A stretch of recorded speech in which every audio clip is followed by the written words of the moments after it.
So good day mga lods. So magkakabit tayo ng dual contact signal light, park light. So ito yung mga gamit natin. So kailangan nyo ng Allen wrench na T25, tapos pambalat sa wire. So bago yun, intro muna tayo.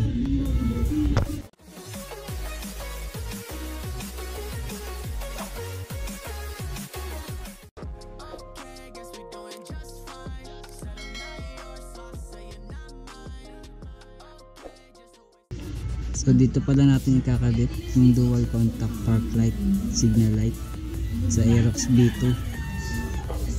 So bubuksan lang natin ito, gagamitan natin ng Allen wrench na T25.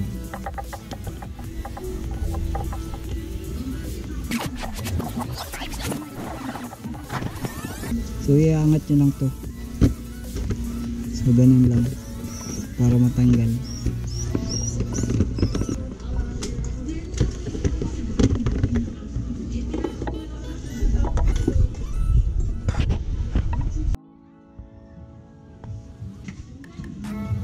So yung kulay green na yan, positive yan. So yung isa, itim, negative. Diba? Tapos yung kulay brown na yan, sa left side, yan yung positive. Yung kulay black naman, negative.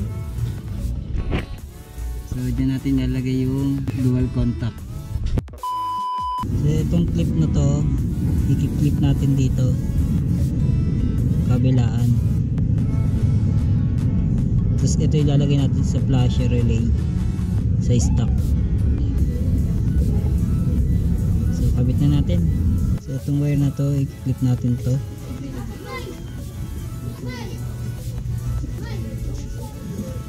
Kailangan saktuhan lang.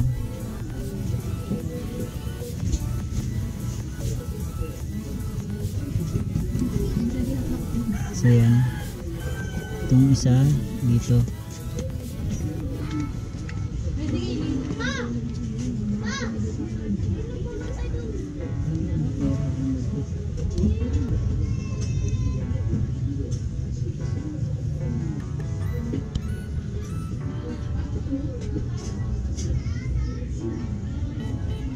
So kapit na natin ito sa motor.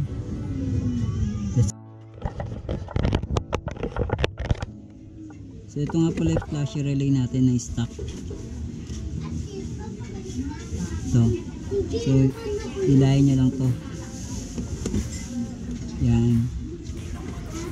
Ito yung stock na flasher relay. So tatanggalin natin yan.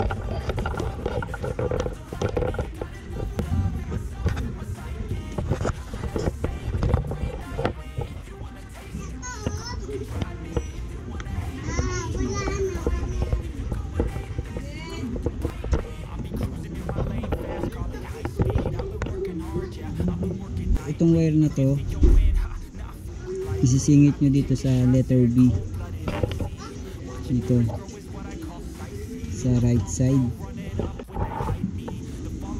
So ganito yung gagawin nyo mga lods. So ilalagay na natin yung flasher relay.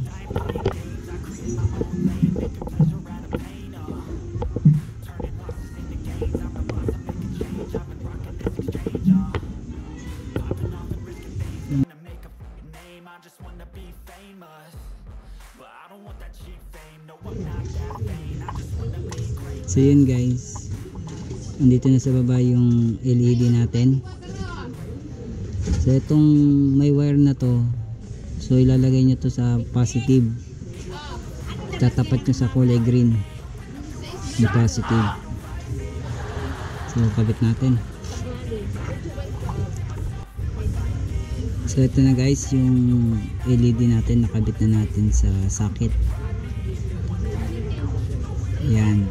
So yung isang side naman, yung kulay brown na yan, yan yung positive. So ilalagay na natin yung LED. So yun guys, nakabit na natin yung kabilang LED. So try natin buksan bago natin i-fix. Let's go. So yun guys, okay siya, left and right. So sasalpak na natin to sa signal light. So yun guys, nakabit na natin yung dual contact signal light and park light sa Aerox version 2.